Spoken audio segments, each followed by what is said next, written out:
जिनकी बहुत महिमा की जाती है, कभी भी ग्लानि नहीं की जाती है, वो एक ही नारायण है जिसकी कभी भी ग्लानि नहीं की जाती है। शास्त्रों में भी कोई ग्लानि नहीं है। कृष्ण की तो ग्लानि है।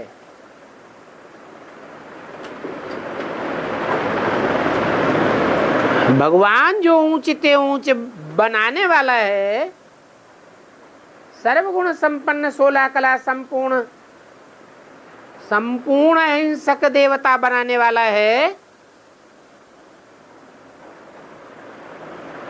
वो ऊंचते ऊंच एक को ही बनावेगा या सबको बनावेगा? बाकी सब नंबरवार बनेंगे या सात 16 कला संपूर्ण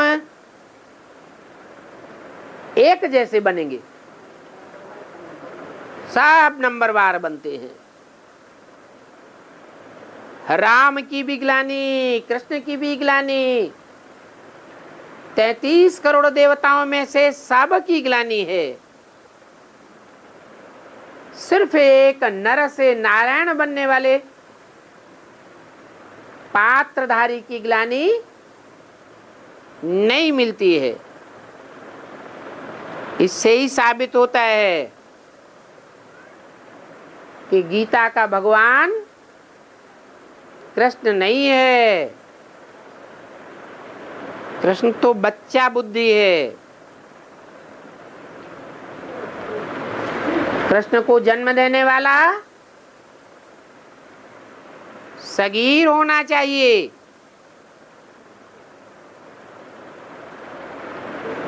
कृष्ण तो नाबालिग है।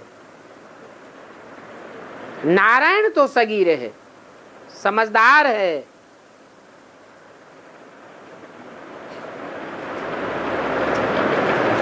तो बताना चाहिए कि भगवान कोई मनुष्य व देवता को नहीं कहा जाता है।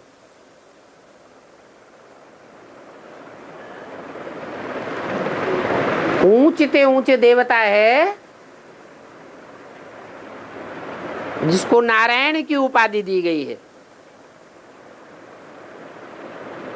जिस सत्यनारायण की कथा भारत में घर घर में होती है,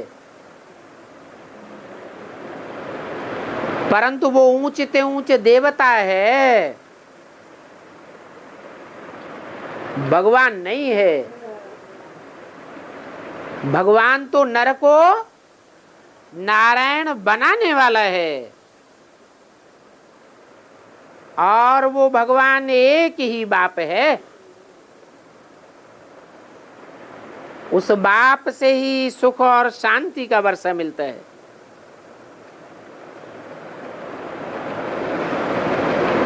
वो बापों का बाप है।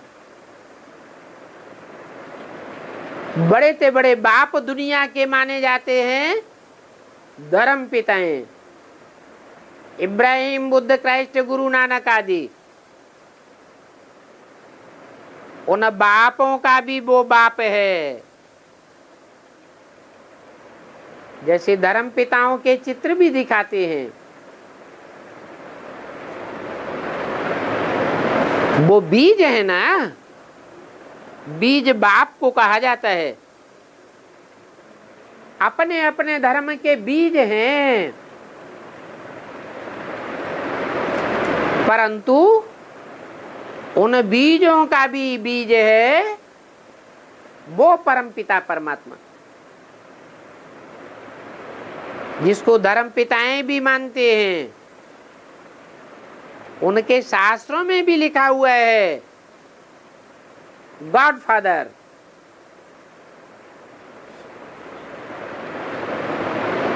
अल्लाह मियाँ। अब मियाँ है तो बीवी भी होगी।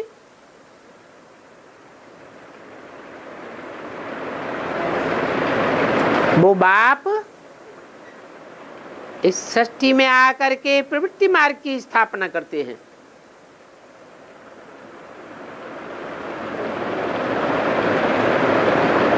तो ऐसे ऐसे ओपिनियन लिखा करके लेनी है। अभी तुम जो भी ओपिनियन लिखाते हो वो ओपिनियन कोई काम का नहीं है। हाँ, इतना लिखते हैं कि यहाँ शिक्षा बहुत अच्छी मिलती है। बाकी मुख्य बात, जिस बात से तुम्हारी विजय होनी है वो लिखाना चाहिए।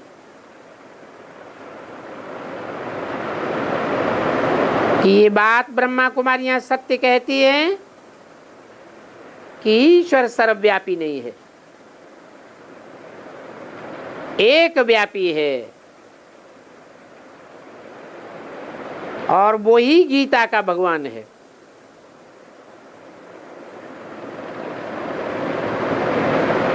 बाप आकर के भक्ति मार्ग से छुड़ा करके ज्ञान देते हैं।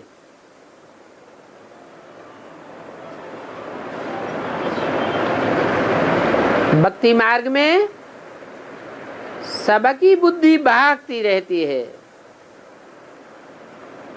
मंदिरों में भागती है, मस्जिदों में भागती है, मस्जिदों तीर्थों में भागती है, कहां कहां ठिकानों में भागते रहते हैं, नदियों गड़ीचियों में स्नान करते रहते हैं। तो ये भी ओपिनियन जरूरी है कि पतित पावनी गंगा नहीं है परंतु एक बाप है। ऐसे ऐसे जो ओपिनियन जब लिखें तब तुम्हारी विजय होनी है। अभी टाइम तो बहुत पड़ा है। अभी तुम्हारी जो सर्विस चलती है, इतना खर्चा होता है, ये तो तुम बच्चे ही एक दो को मदद करते हो, बाहर वालों को तो इसका कुछ भी पता नहीं है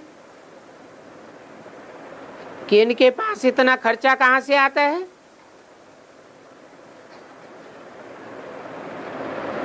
तुम अपने तन मन धन से खर्चा करके अपने लिए ही राजधानी स्थापन करते हो। तो जो जितना करता है वो उतना पाता है, जो नहीं करते हैं वो नहीं पावेंगे। और कल्प कल्प तुम ही प्रयास करते हो, तुम ही खर्चा करते हो, क्योंकि तुम ही निश्चय बुद्धि होते हो। समझते हो कि वो बाप बाप भी है, वो हमारा सुप्रीम टीचर भी है और सुप्रीम गुरु भी है, जो हमको गीता का ज्ञान यथार्थ रीति सुनाते हैं। नहीं तो उल्टम पलटा बातें सुनाते रहते हैं गीता के अर्थ करने वाले गुरु लोग। एक तरफ कहेंगे कि गीता में लिखा है भगवान सर्वव्यापी है, और दूसरी तरफ श्लोक पढ़ करके सुनाएंगे कि जहां सूरज चांद सितारों का प्रकाश नहीं पहुंचता वो भगवान का परम धाम है, रहने का स्थान, जहां जाकर के आत्माएं वापस इस दुनिया में नहीं लौटती। एक तरफ कहते सर्वव्यापी, दूसरी तरफ कहते परमधाम वासी। तो दो दो बातें सुनाते रहते हैं। बाप आकर के हर बात का अर्थ सहित राज समझाते हैं।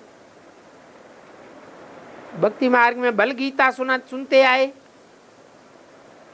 परंतु जन्म जन्मांतर गीता सुनने के बाद भी कोई को राजभाग्य थोड़े ही प्राप्त हुआ। गीता से तो राजयोग सिखाया है। राजयोग का अर्थ है जिस योग के सीखने से हम राजा ही प्राप्त करते हैं। ऐसी पढ़ाई दुनिया में कोई ने नहीं पढ़ाई होगी। डॉक्टरी की पढ़ाई पढ़ावेंगे, इंजीनियरिंग की पढ़ाई पढ़ावेंगे, मास्टर बनावेंगे, वकालत की पढ़ाई पढ़ावेंगे, मकानात बनाने की पढ़ाई पढ़ावेंगे, परंतु राजा बनाने की पढ़ाई, कंट्रोलिंग पावर कैसे पाई जाती है, वो कोई ने नहीं पढ़ाया। ये पढ़ाई भगवान बाप आकर के राजयोग के द्वारा सिखाते हैं, और राजयोग का ज्ञान गीता में दिया गया है।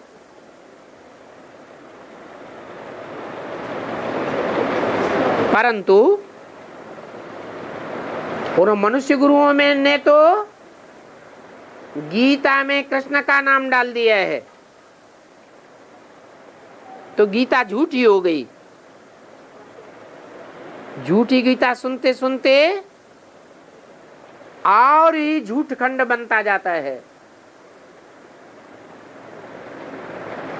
दुनिया के मनुष्यों की मेंटेलिटी गिरती जाती है। कितने तमो प्रधान बन पड़े हैं। झूठ खंड को रजो और तमो कहा जाता है।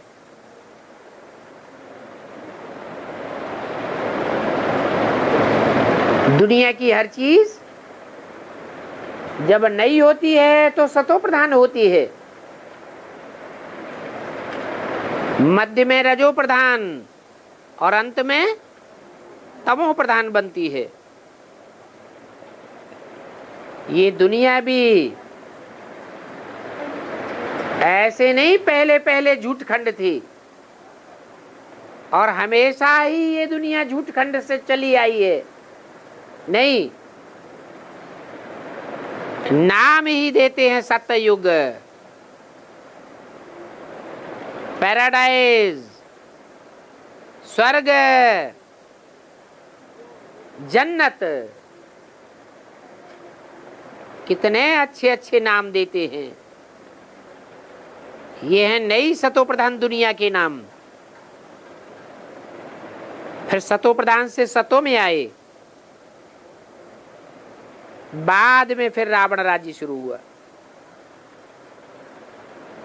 तो झूठ खंड में आ गए, रजो और तमो में आ गए। ईश्वरीय मत से बदल करके रावण की आसुरी मत के हो गए।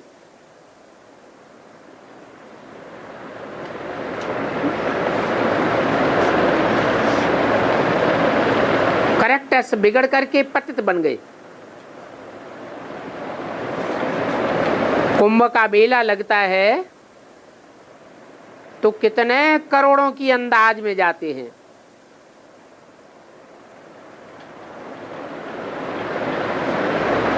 और जहां जहां भी पानी देखते हैं जाते ही रहते हैं स्नान करने। समझते हैं कि पानी से पावन बन जाएंगे। अभी पानी तो जहां तहां नदियों से आता ही रहता है। पानी से कोई पावन थोड़ा ही बनता है।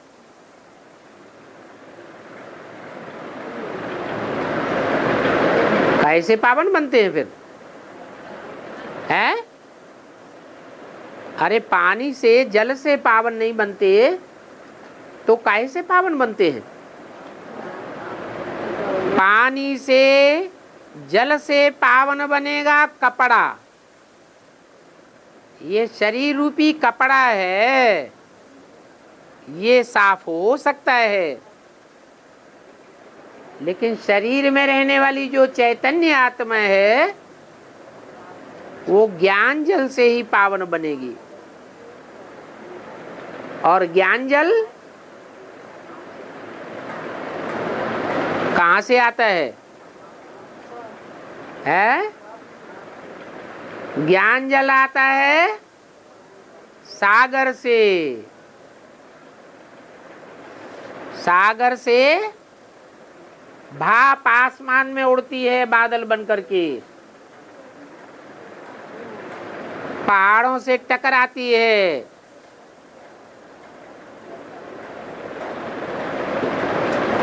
बर्फ बन जाती है, नदियां बन जाती हैं, नदियों में पानी आ जाता है। वो है जड़ सागर, जड़ नदियों और जड़ पहाड़ों की बात। और यहाँ है चैतन्य सागर की बात।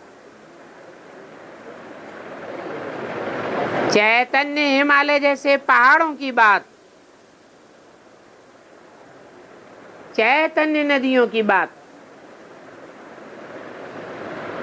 परंतु उन चैतन्य नदियों में भी ऐसे नहीं कोई ज्ञान के गोते लगाता रहेगा तो पावन बन जाएगा। नहीं, कहावत है अपनी गोट तो नशा चढ़े। जितना जितना ज्ञान सागर के ज्ञान को हम मनन चिंतन मंथन करते हैं, उतना उतना हमारी आत्मा पावन बनती है। मंथन को ही अमृत कहा जाता है। अगर मंथन न हो तो सार कैसे निकलेगा? इसलिए बाप कहते हैं कि नदियां पतित पावनी नहीं है, कुएं सरोवर गणीचियां पतित पावन नहीं है। बाप ही पतितों को पावन बनाने वाला है। परंतु सब पतित एक जैसे पावन तो नहीं बनते। बनते हैं नहीं। जो जितना मंथन करता है वो उतना पावन बनता है। तो पूछते हैं कि नदियों में कोई पावन हो सकते हैं क्या? क्या पानी में स्नान करने से हम पतित से पावन देवता बन जाएंगे? अभी तुम समझते हो कोई भी पावन नहीं बन सकता। ये भूल है। तो इन तीन बातों पर ओपिनियन लेना चाहिए। कौन कौन सी तीन बातें हुई है? पहली बात, परमात्मा सर्वव्यापी नहीं है। फिर एडवांस में चले जाओ पकड़ के, पूछो सर्वव्यापी नहीं है तो एक व्यापी कहाँ है बताओ। फिर दूसरी बात, गीता का भगवान कृष्ण नहीं है। और गीता का भगवान कृष्ण नहीं है तो वो संपूर्ण स्वरूप कौन सा है जिसकी दुनिया में कोई ग्लानि नहीं होती? जो भगवान की रचना है। भगवान संपूर्ण है तो संपूर्ण बनावेगा या अपूर्ण बनावेगा? संपूर्ण बनावेगा। कृष्ण की, राम की या 33 करोड़ देवताओं की तो कितनी ग्लानि होती है। भगवान तो ऊंचते ऊंचे है, तो ऊंचते ऊंच की रचना की भी कोई ग्लानि नहीं होनी चाहिए। तो तीसरी बात आती है कि पतित पावनी नदियां नहीं है, पतित पावन एक ही भगवान है। ये ओपिनियन लेना चाहिए। अभी सिर्फ कहते हैं संस्था अच्छी है, तो बहुतों के अंदर जो भ्रांतियां भरी पड़ी हैं कि ब्रह्मा कुमारियों में जादू है, भगाते हैं, ऐसे ऐसे ओपिनियन लेने से तुम इन भ्रांतियों से लोगों को दूर कर देंगे। ये ख्यालात ही दूर हो जाएंगे, क्योंकि आवाज तो चारों ओर बहुत फैला हुआ है। विलायत तक भी आवाज चला गया। विलायत के अखबारों में भी निकला कि इनको 16,108 रानियां चाहिए,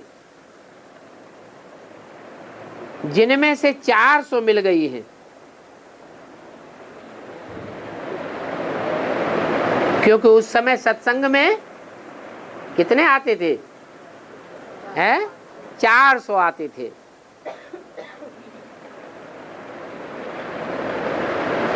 फिर उस समय पहले पहले जादू किसको लगा?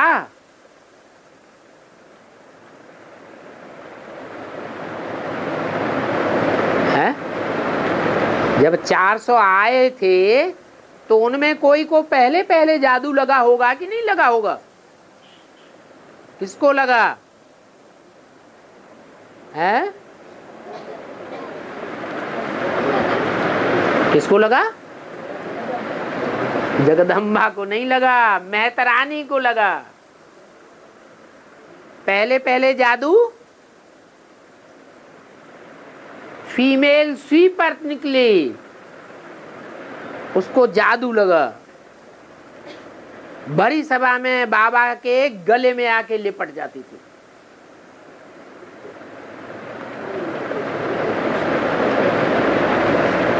हाहाकार मच गया। अरे महारानी को भी जादू लग गया, मेहतरानी को भी जादू लग गया। बस वहां से ही जादू का नाम चल पड़ा।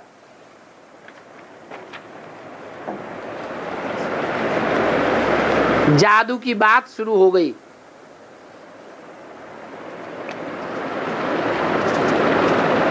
तेरह 968 की वाणी का दूसरा पेज।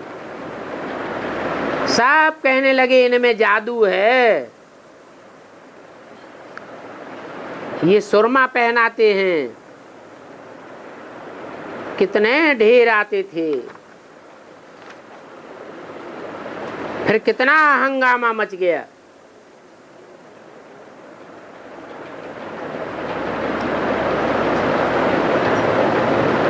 बड़ी बड़ी पिकेटिंग आकर के करते थे।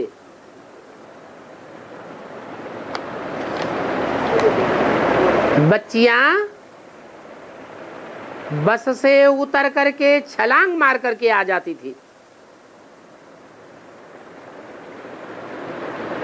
और वो घरों में सोए पड़े रहते थे।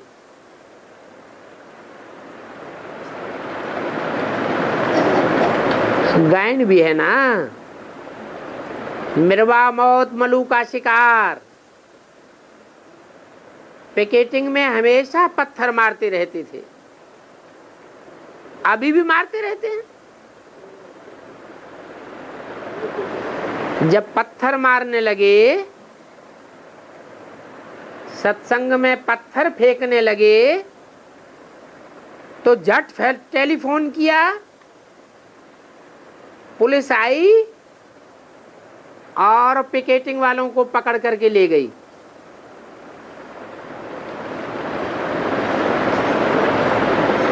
बाप के आगे तो कोई की चल न सके। सभी कहते थे ये जादूगर फिर कहां से आया।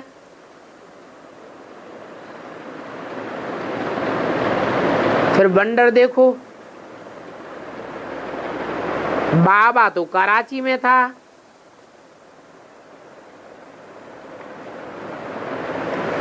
क्या जब ज्यादा झगड़ा बढ़ने लगा तो बाबा कहां पहुंच गया। कौन सा बाबा? ब्रह्मा बाबा।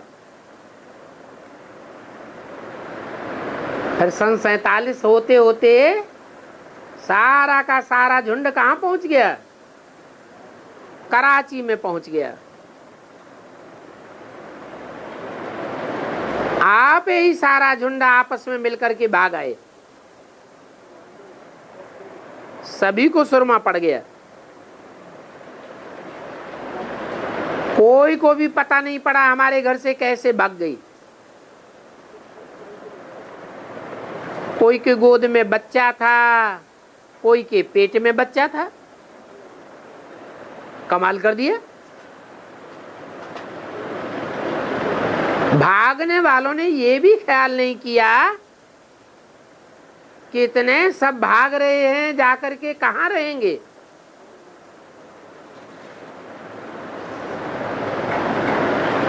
फिर बाबा ने फट से बंगला ले लिया।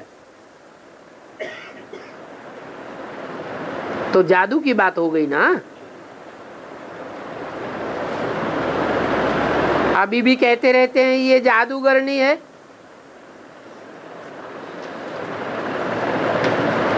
ब्रह्मा कुमारियों के पास जाएंगे तो फिर लौटेंगे नहीं। ये स्त्री पुरुष को भी भाई बहन बनाई देती है। फिर कितने तो डर के मारे आए ही नहीं।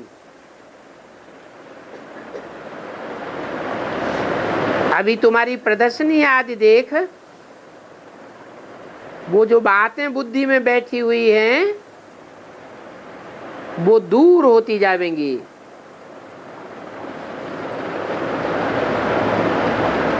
बाकी बाबा जो ओपिनियन चाहते हैं वो कोई नहीं लिखाते हैं।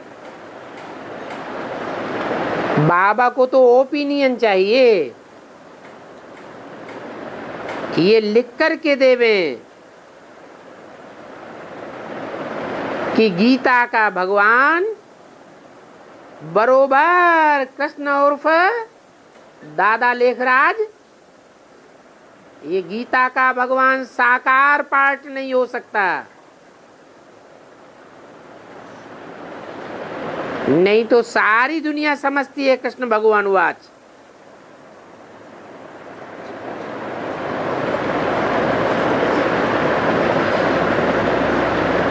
ब्राह्मणों की भी सारी दुनिया समझती है। क्या समझती है? कि कृष्ण उर्फ दादा लेखराज भगवान वाच। परंतु कृष्ण तो पूरे 84 जन्म लेते हैं। जन्म मरण के चक्र में आते हैं। ब्राह्मणों की दुनिया का बेहद का जन्म मरण क्या है? निश्चय निश्चय के चक्र में कृष्ण की आत्मा, दादा लेखराज की आत्मा अभी भी आती है। एडवांस पढ़ाई पढ़ती है तो निश्चय में आती है, और जब अनिश्चय में आती है तो फिर कहां चली जाती है? हैं? फिर गुलजार दादी में प्रवेश कर जाती है। तो ये निश्चय अनिश्चय का जन्म मरण का चक्र कृष्ण के लिए पूरा लागू होता है। अब शिव बाबा तो है पुनर्जन्म रहित।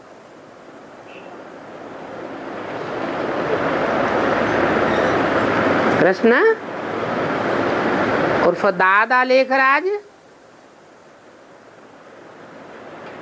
वो अलग, पार्टधारी और शिव बाबा अलग पार्टधारी।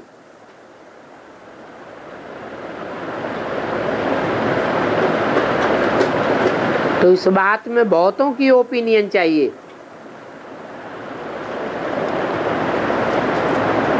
ये ओपिनियन ब्राह्मणों की दुनिया में लेनी चाहिए या बाहर वालों से लेनी चाहिए?